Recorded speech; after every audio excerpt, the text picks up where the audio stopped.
இந்த மாதிரி ஒரு வித்தியாசமான பூச்சியை இதுக்கு முன்னாடி நீங்க பார்த்திருக்கீங்களா? இது ஒரு பட்டாம்பூச்சின்னு சொன்னா நம்ப முடியுமா? எப்பவும் போல இன்னைக்கு காலையில நம்ம தோட்டத்து பக்கம் போயிருந்தப்ப எதிர்பாராத விதமா இந்த கம்பளி பூச்சி நம்ம கண்ணில் பட்டதுங்க. நான் ஏதோ ஒரு இலந்தாங்க நினைச்சேன். நல்லா உத்து பார்க்கும் பொழுதுதான் கொஞ்சம் கொஞ்சமா நகர ஆரம்பிச்சாருங்க.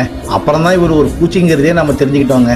உடனே நம்ம கூகுள் மாமாவை தட்டி இவர் யாரு, எந்த ஊரை சேர்ந்தவர்னு பார்க்கும் பொழுதுதான் இவர் பேரு யுத்தேலியான்னு நம்ம ஊரை சேர்ந்தவர் தான் தெரிஞ்சுக்கிட்டோங்க. இந்தியா மற்றும் இலங்கையை பூர்வீகமா கொண்ட இவரு நம்ம எல்லாருக்கும் ரொம்ப நல்லா தெரிஞ்சவர் தாங்க. பொதுவாகவே பட்டாம்பூச்சிங்க எல்லாம் பார்க்கவே கலர் கலரா ரொம்ப அழகா தாங்க இருக்கும். ஆனா கலரே இல்லாம ரொம்ப பெரிய ரக்கையோட பார்க்கவே பயங்கரமாவும் பயமுறுத்துற மாதிரியும் இருப்பாருங்க. பல தடவை இவரை பார்த்து சின்ன வயசுல பயந்துருக்காங்க. இப்படியாப்பட்டவருக்கு யுத்தேலியான்னு பேர் வச்சிருக்காங்களே, இதுக்கு என்ன அர்த்தம்னு பார்க்கும்பொழுதுதான் இது ஒரு கிரேக்க மொழியை சேர்ந்த வார்த்தைன்னும் இதுக்கு அர்த்தம் நல்வாழ்வு, நல்ல அதிர்ஷ்டம் மற்றும் செழிப்புன்னு போட்டிருந்ததுங்க. பார்க்கவே பயங்கரவாதி மாதிரி இருக்கிற இவருக்கு இப்படி ஒரு